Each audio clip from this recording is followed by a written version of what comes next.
all that programming. We're just going to make a whole bunch of chips and wire them together. In a sense, it's programming. In a sense, it's not. So call it half programming, I guess. So just remove that, and you'll see when I walk by, it won't shoot me anymore.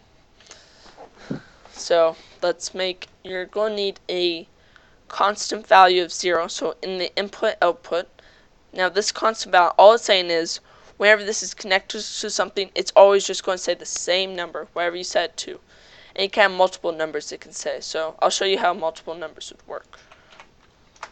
So set this to 2 values. You only need 1, and you need the first value to be 0, or well, you need a value to be 0, and you need to have it whatever value. Now you can see it has 2 values. Now we're going to need a comparison gate. You can go under Wire Tools, Gate, open the comparison gate and do greater than, which is what we need. Same tool that we used in the expression gate. Or you can go to Wire Control, Gate, Comparison, and then just choose it that way. And then, okay. So, now we're checking if this is greater than 0. But when you wire, look for the wire tool. So B is going to be 0, but since you have multiple values, it'll allow you to choose your value. By clicking right click, you can change what you're choosing. So we want value 1, since that's the 0 one, or whatever you set to the 0. So it gets A from this, so is Ranger greater than constant value? And it will, right now it's 0, now it'll be 1. Now these turns aren't working because they're not plugged in.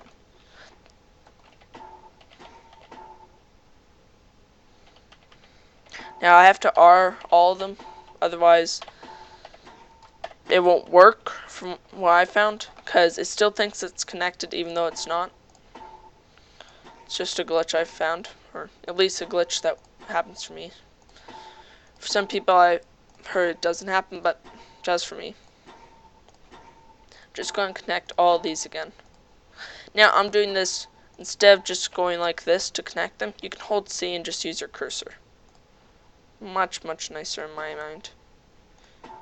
Okay, now the way I got this small, the width is you just change those, so you can change it to a rope or whatever. Now, same thing will happen. So let's go action hero style. Dun dun dun dun. Okay. Now you might be thinking, well, I'll just no clip on under that. To get in my box though, I'm not gonna be able to get in once if I disable it. Now, you could set it so it doesn't go for you, but right now it's not set for that.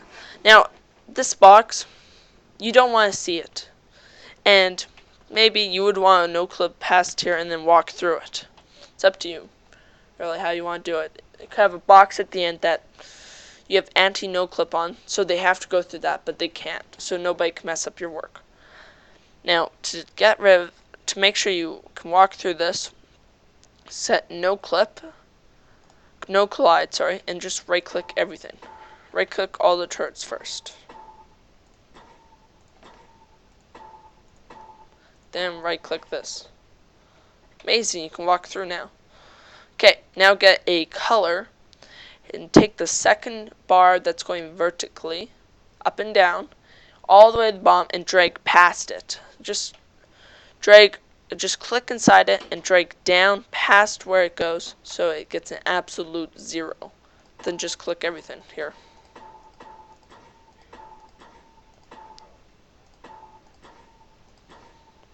I don't like my camera there, so I'm going to click it too.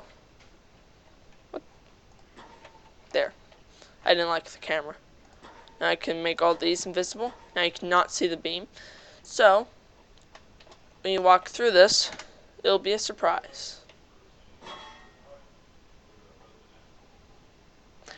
And congratulations, you have a trap for anyone who falls for it.